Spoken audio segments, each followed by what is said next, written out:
기도하시겠습니다. 하나님이 이르시되 우리의 형상을 따라 우리의 모양대로 우리가 사람을 만들고 그들로 바다의 물고기와 새와 가축과 온 땅과 땅에 기는 모든 것을 다스리게 하자 하시고, 하나님이 자기 형상 곧 하나님의 형상대로 사람을 창조하시되 남자와 여자를 창조하시고, 하나님이 그들에게 복을 주시며 하나님이 그들에게 이르시되 생육하고 번성하여 땅에 충만하라. 땅을 정복하라. 바다의 물고기와 하늘의 새와 땅에 움직이는 모든 생물을 다스리라 하십니다. 하나님 아버지 은혜에 감사드립니다. 일찍부터 사람들은 하나님께서 말씀하신 대로 바다의 물고기와 하늘의 새와 가축과 온 땅과 땅에 기는 모든 것을 다스리고 있습니다. 우리 사람들 또한 누군가의 다스림을 받으며 또 누군가를 다스리며 살아가고 있습니다. 우리는 돈을 써서 많은 사람들을 다스립니다. 또 우리들도 누군가를 섬기고 돈을 얻습니다. 사람들은 더 많은 사람들을 다스리려고 하기 때문에 더 많은 돈이 필요합니다. 우리 크리스천들 또한 많은 경우에 돈 때문에 고민합니다. 하나님의 형상대로 지음받은 사람을 부리는 일입니다. 우리가 돈을 쓸 때 더욱 신중하고 겸손한 마음으로 행할 수 있도록 도와주십시오. 우리가 가지고 싶은 것과 가져야 하는 것을 잘 분별할 수 있도록 도와주십시오. 우리의 돈이 순간의 감정이나 충동에 의해 지출되지 않도록 인도해 주십시오. 돈은 또한 많은 경우에 사람을 타락시킵니다. 세상은 이미 돈을 벌기 위해 사람을 해치는 사람들로 넘쳐나고 있습니다. 많은 범죄가 남자와 여자 사이에, 가진 자와 가지지 못한 자 사이에 일어납니다. 우리를 이러한 죄악의 피해자가 되지 않도록 지켜주십시오. 우리가 또 이러한 죄악을 무심결에라도 행하지 않도록 인도해 주십시오.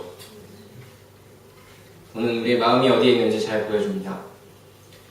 예수님께서는 너희의 재물이 있는 곳에 너희의 마음이 있다고 말씀하셨습니다. 우리의 재물이 헛된 곳에 쓰이지 않도록 인도해 주십시오. 우리의 돈이 백화점에서 물건을 사기 위해 있는 것이 아니라 안정적인 미래를 만들기 위해 있다는 것을 매일같이 깨달을 수 있도록 인도해 주십시오. 우리를 가난하게도 마시고 부하게도 마셔서 가난해지거나 비굴해지지 않고 하나님을 의지하는 삶을 살아갈 수 있도록 인도해 주십시오. 이 모든 말씀을 우리 주 예수 그리스도의 이름으로 기도합니다.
네, 지난주에 말씀을 드렸던 것처럼 지난주에 예고를 했던 것처럼 독일에 다녀왔습니다. 이제 오는 길에 그 함부르크 공항에서 파업이 일어나서 사실은 못 따라갈 뻔했습니다. 정말 못 따라갈 뻔했습니다. 그런데 이제 다른 루트로 해서 잘 피해서 왔는데요. 여러분의 기도 덕분이라고 생각합니다. 이렇게 다시 주일날에 아무렇지 않게 여러분과 만날 수 있게 되어서 정말 진심으로요 반갑고 그리고 정말 감사로 마음이 넘치는 것 같습니다. 회의 자체는 3박 4일이었고요. 그리고 가는 길 오는 길이 멀어서 일주일 걸렸지만 이제 그 회의 사이에 함부르크 시내를 돌아다니게 되었습니다. 이제 관광은 아니고요. 교회를 보고 다녔습니다. 이제 그 교회들은 원래 독일이 제일 센 게 이제 독일은 이제 천주교도 많고 개신교도 많지만 개신교 중에서 제일 센 게 루터교회입니다. 역시 루터의 나라라서 이제 루터교회들을 이렇게 보는데 이제 성도가 많이 줄어서 유지하기가 힘들어지고 지금은 독일에 들어온 다른 나라의 그 이민들, 다른 민족들, 다른 외국인들에 의해서 그 교회가 이제 다른 교회 교회로 변하고 바뀌고 이제 그렇게 예배를 드려지고 있는 그런 교회를 몇 군데 봤는데요. 이제 사진으로 보여드리겠습니다. 이거 잘 안 보이죠? 잘 안 보이는데 참 멋있는 교회. 그 시내 한복판에 있는 정말 함부르크의 뭐 시청이나 그런 시청이나 재판소나 그런 것이 있는 동네에 한복판에 있는 정말 훌륭한 교회인데요. 그 교회, 이 교회가 지금 원래 루터교회였다가 그 러시아 정교회로 바뀌었습니다. 네, 넘겨주세요. 여기에 그 잘 안 보이지만은 수염 이렇게 긴 분 계시죠? 이분이 그 정교회 신부님이세요. 이렇게 교회가 보면은 막 이렇게 그림 그려져 있잖아요. 이게 정교회의 그 특징입니다. 원래는 루터교회였다가 이제 그 개신교회였다가 러시아 정교회로 바뀐. 그리고 여기서 항상 그 예배 때마다 200명이 넘는 사람들이 예배를 드리고 있다고 합니다. 그 다음 넘기시기 바랍니다. 이것도 잘 안 보이지만 여기 교회 있는 거 보이시죠? 여기에 보면 아프리칸 크리스천 차트라고 써 있어요. 독일에는 그 서아프리카, 특히 가나에서 온 사람들이 그렇게 많다고 하네요. 네, 그런 사람들이 그 자기네 스타일로 이렇게 예배를 드리는 장소로 원래는 루터교회였는데 그것을 이제 그런 용도로 지금 사용하고 있다는 거죠. 네, 넘겨주세요. 네, 이런 식으로 굉장히 심플한 예배당인데요. 이제 다른 그 독일인 교회에는 없는 것은 여기 악기가 있다는 거예요. 우리 교회에 악기가 있는 것처럼. 보통 그 독일의 정서적인 교회는 그런 뭐 기타나 이제 드럼이나 그런 것도 전혀 없습니다. 네, 아프리카답게 파커션 그 종류가 되게 이제 풍부하더라고요. 네, 그런 것이 있는 모습을 보았습니다. 잠깐만요. 네, 이런 식으로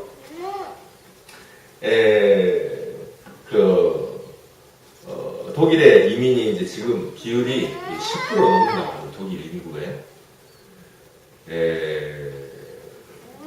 네, 이런 식으로 그 독일인 교회가 이민들의 교회로 바뀐다는 것은 물론 구교회를 지키는 독일인들이 많이 줄어든다. 부정적인 이유도 있지만 그뿐만 아니고 그 독일 교회가 그 이민 교회가 이렇게 세워져가는 것을 적극적으로 돕는다는 그런 의미도 있습니다. 독일에서도 일본이나 한국과 같이 출생률이 자꾸자꾸 좋아지고요. 그리고 이제 사회의 그 고령화, 이제 연령대가 많이 높아지는 그런 것이 문제가 되고 있어가지고 경제를 이렇게 뒷받치는 그런 일하는 그 층의 부족이 굉장히 심각해지고 있습니다. 그것을 대신에 이렇게 지탱해주는 거, 짊어져가는 것이 이제 들어오는 외국인들인데요. 그 외국인들을 잘 제대로 받아들이고 독일에 정착시키고 신앙생활도 잘 시키고 그러기 위해서 여러 가지 계획을 하는 모습을 독일에서 볼 수가 있었습니다. 그런데 한편에서 일본에서 어떤 일이 일어나고 있는가라는 것을 보여드리겠습니다. 이게요, 2월 9일에 일어난 일입니다. 지난주에 일어난 일입니다. 보입니까? 소센지, 급이쓰리 노크노메, 급이오이로. 이게 그, 자이독다이라고 여러분 아십니까? 제일 특권을, 한국인의 특권을 연합하지 않는 시민의 모임이라는 게 있습니다. 자이독가이. 그 자이독가이가 다른 데도 아니고요. 이게 그 신주쿠예요. 신주쿠 저구한도 그리고 신용구예요. 한국 사람이 제일 많은 데서 이런 데모를 하는 것입니다. 다음으로 넘겨주시기 바랍니다. 요이 강구지, 와리 강구지, 도지라는 보로세. 네, 이런 데모를 지금 그렇게 많은 사람은 아니지만, 네, 이런 그 신주쿠의 한국 사람이 제일 많은 거리에서 하는 형편이 일본에 돼가고 있습니다. 네, 더 심각한 것은 무엇인가 하면은 이런 그 명백한 인종차별이 있는데도 불구하고 그것을 나라가 단속하거나 아니면 경계를 주거나 아니면 매스컴에서 그 메디아에서 이것을 지급하고 이것이 문제다 라고 보도하는 데가 하나도 없다는 것입니다. 그런 일이 하나도 없어요. 완전히 나라도 매스컴도 침묵입니다.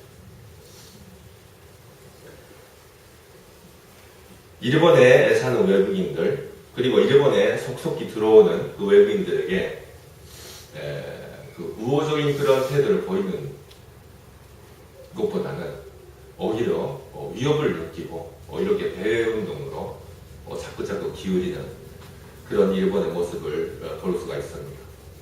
물론 일본 사람들이 다 이렇지는 않고요. 그렇다고 독일 사람들이 다 외국인들에게 우호적인 것은 아닙니다. 일반화시켜서는 안 돼요. 이 이야기를 일반화시켜서는 안 되지만 그러나 왜 이렇게 다른 모습이 이 나라의 비슷한 그런 상황에 있는 나라들이 이렇게 다른 모습을 보이는가? 그리고 독일과 일본은 제2차 대전 때 이제 큰 동제를 일으킨 두 나라잖아요. 그렇잖아요. 근데 왜 이렇게 지금 다른 모습을 보이고 있는가?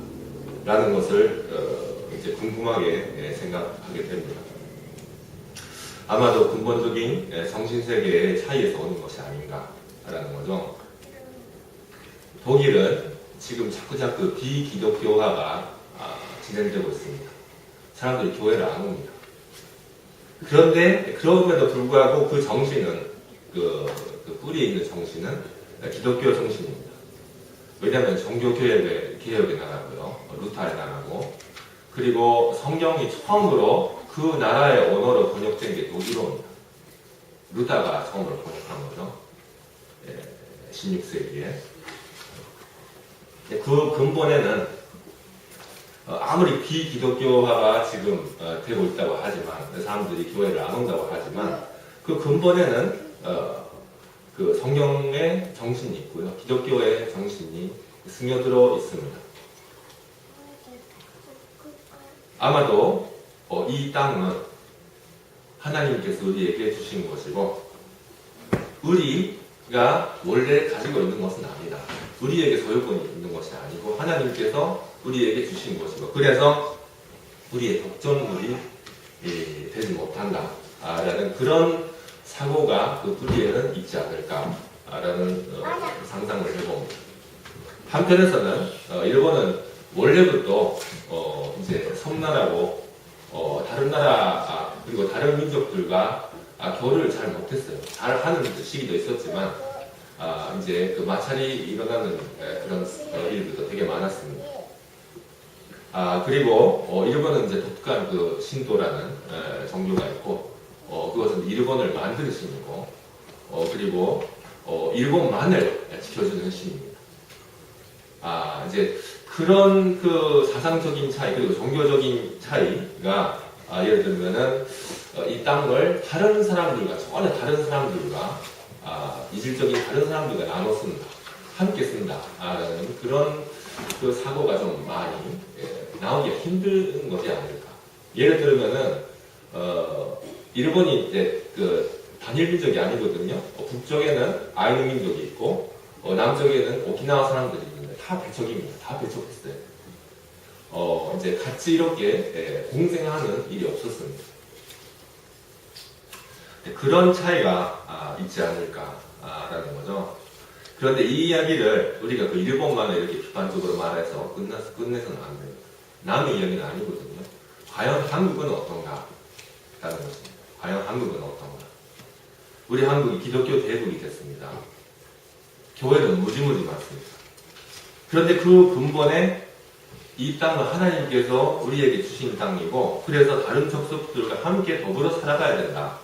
나눠 써야 된다. 라는 그런 생각이 과연 한국 사람들의 머릿속에 있는지 그 마음속에 있는지 궁금합니다. 아니면 일본처럼 무슨 문제가 일어날 때마다 차별적인 행동을 하거나 대외주의로 자꾸 기울이거나 하는 그런 현상을 보게 되는가라는 거죠. 그런 것들을 가슴 깊이 되새기면서 오늘 본문을 좀 짚어봤으면 좋겠습니다. 오늘 본문은 신명기에서 나오는 말씀입니다. 신명기라는 것은 젖과 꿀이 흐르는 땅, 가나안 땅으로 드디어 광야에 40년에 걸치는 그 생활을 마치고 이스라엘 백성이 들어가기 직전에 모세가 이제 자기 삶을 마감하려고 합니다. 이제 곧 죽습니다. 모세는 가나안 땅으로 못 들어가요. 그런데 가나안 땅으로 이스라엘 백성들이 가기 전에 마치 유언처럼 너희들은 거기 들어가면 이렇게 살아라. 이렇게 계획을 지켜라.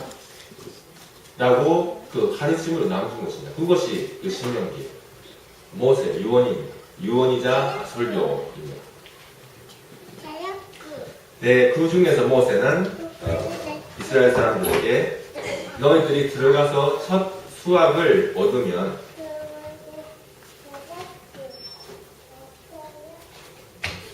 그 만물, 그러니까 첫 수확물을 가지고 하나님 앞에 가서 이렇게 신앙 고백을 하면서 감사의 예물을 드려라 라는 내용을 오늘 이제 말씀하고 있습니다.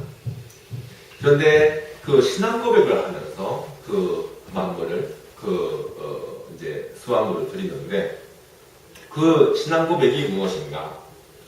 거기 26장 5절부터 9절을 다시 보시기 바랍니다. 26장 5절부터 9절. 내 조상은 방랑하는 아람 사람으로서 애굽에 내려가 거기에서 소수로 거류하였더니 거기에서 크고 강하고 번성한 민족이 되었는데 애굽 사람이 우리를 학대하며 우리를 괴롭히며 우리에게 중노동을 시키므로 우리가 우리 조상의 하나님 여호와께 부르짖었더니 여호와께서 우리의 음성을 들으시고 우리의 고통과 신고와 압제를 보시고 여호와께서 강한 손과 큰 발과 큰 위엄과 이적과 기사로 우리를 애굽에서 인도하여 내시고 이곳으로 인도하사 이 땅 곧 젖과 꿀이 부르는 땅을 주었나이다 라는 말씀입니다. 이것이 이제 그 예물을 드리면서 하라는 신앙 고백입니다.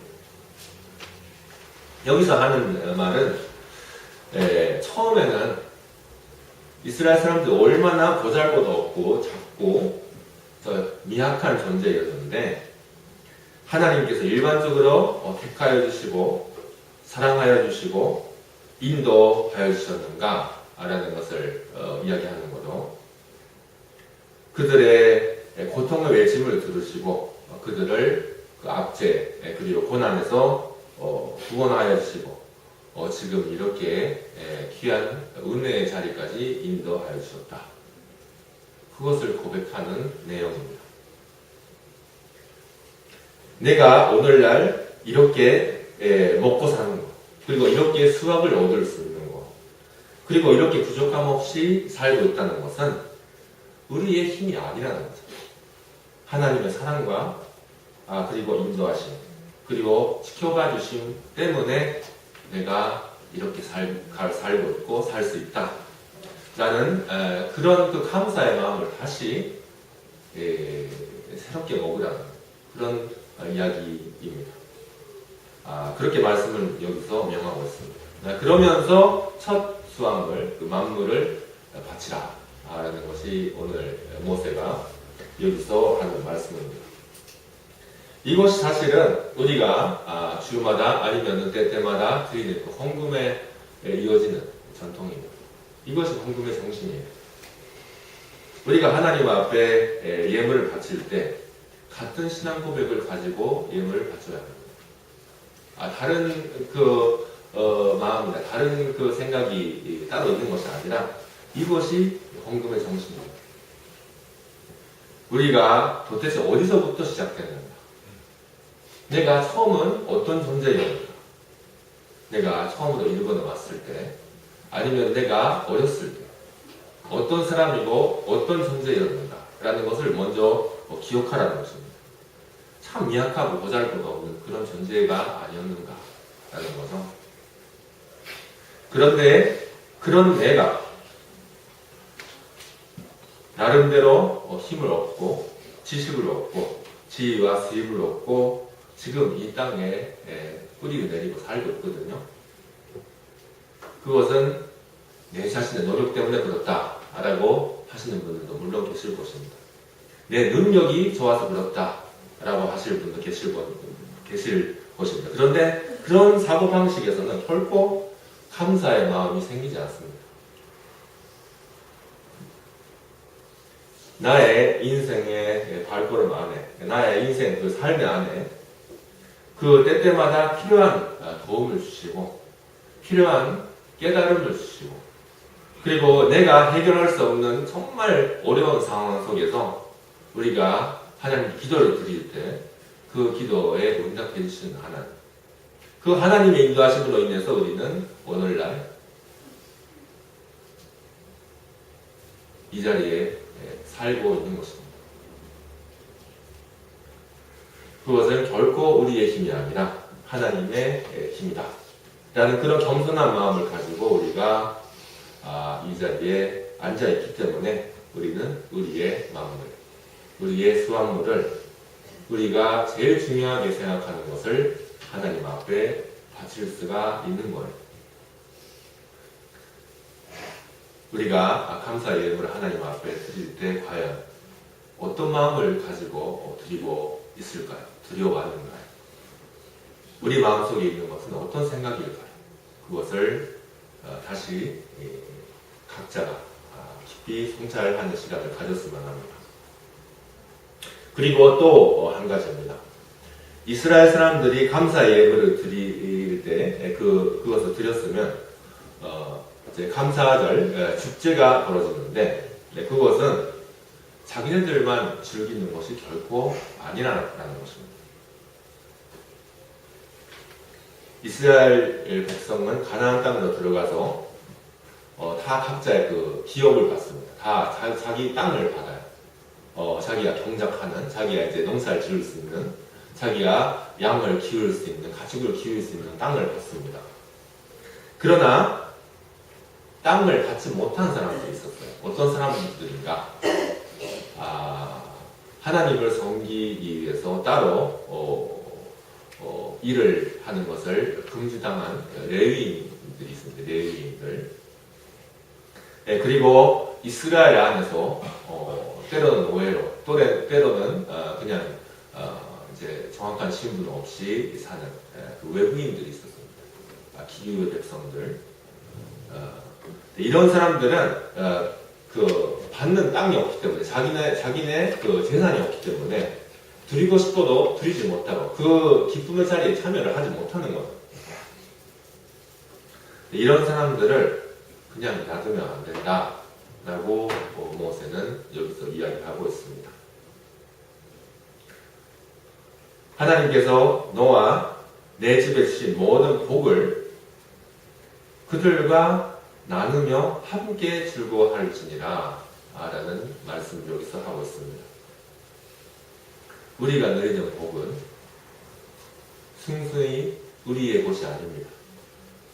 그것은 하나님께서 우리에게 주신 선물이고 또 하나님의 뜻대로 사용할 때 그 예물이 가장 잘 살거든요. 그리고 하나님께서 우리가 받은 그 축복을, 우리의 복을 이 사회의 모든 사람들과 나누기를 원하십니다. 하나님께서 우리에게 그 축복을 위탁하시고 우리가 그 축복을 우리의 재산, 우리의 수확을 어떻게 사용할 것인가 라는 것을 가만히 하나님께서 보고 계십니다. 그것은 이 세상에 사는 그 이스라엘 사람들뿐만 아니고 지금 이 세상에 사는 우리에 대해서도 같은 것이라고 저는 믿습니다. 우리가 지금 지니고 있는 것을 어떻게 바치고 어떻게 쓸 것인가. 사실은 거기에 우리의 신앙의 깊이가 어쩔 수 없이 노출이 됩니다. 우리의 말이나 우리의 행동은 어떻게든 꾸밀 수 있지만 내가 가지고 있는 것을 어떻게 바칠 것인가 그리고 어떻게 쓸 것인가 그 두 가지는 쉽게 꾸미지 못합니다. 정말로 내가 살아온 그 삶이 하나님의 인도하심으로 인한 것이라고 우리가 믿고 있는지 하나님께서 우리를 도와주시지 않으면은 우리는 결코 이렇게 살지 못했다 라고 정말 생각하고 있는지 정말 우리가 하나님께 감사의 마음을 가지고 살고 있는지 또 이 축복은 나만의 것이 아니기 때문에 하나님께서 나에게 위탁하신 거기 때문에 내가 독점해서는 안 된다 라고 정말로 생각하고 있는지 우리의 경제생활에 우리의 믿음과 기독교 정신이 잘 나타나고 있는지 깊이 내 자신의 삶을 돌이켜보면서 다시 하나님께 드리는 감사의 마음을 새롭게 하는 우리들 그리고 하나님의 축복을 많은 사람들과 나눌 수 있는 나누기를 맹세하는 그런 우리들이고 싶습니다. 기도하겠습니다. 은혜가 풍성하신 하나님 감사합니다.